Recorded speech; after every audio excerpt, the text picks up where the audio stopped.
وآخر دعواهم أن الحمد لله رب العالمين۔ یہاں نوجوان بھی بیٹھے ہیں، ان کے لیے بھی ایک تحفہ ہو جانا چاہیے۔ جوانی ہے نا، سوچ آ سکتی ہے میں نے ابھی کھیلنا ہے جا کے، ابھی میں نے یہ کام کرنا ہے۔ اگر نماز میں کوئی خیال آئے کسی قسم کا تو اس کا علاج کیا ہے؟ ابو وائل العاص رضی اللہ تعالی عنہ سے مروی ہے، اللہ کے رسول صلی اللہ علیہ وسلم سے پوچھا، ان الشیطان یلبس علی قراءتی وصلاتی، اللہ کے رسول میں کیا کروں؟ شیطان میری نماز میں مجھے بھلا دیتا ہے، مجھے ہی نہیں پتہ چلتا کتنی رکعتیں پڑھی ہے، یہ پتہ نہیں چلتا میں کیا پڑھ رہا ہوں۔ آپ نے فرمایا اگر ایسا محسوس ہو تو تم یہ کام کر لو۔ کون سا کام؟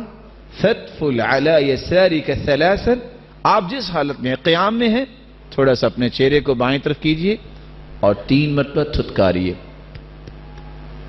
اور ساتھ یہ پڑھیے اعوذ باللہ من خنزب، اعوذ باللہ من خنزب۔ صحابی کہتے ہیں فَفَعَلْتُ ذَلِكَ فَأَذْهَبَهُ اللَّهُ عَنِّي، میں نے ایسا ہی کیا پھر زندگی میں مجھے کبھی وسوسہ نہیں آیا۔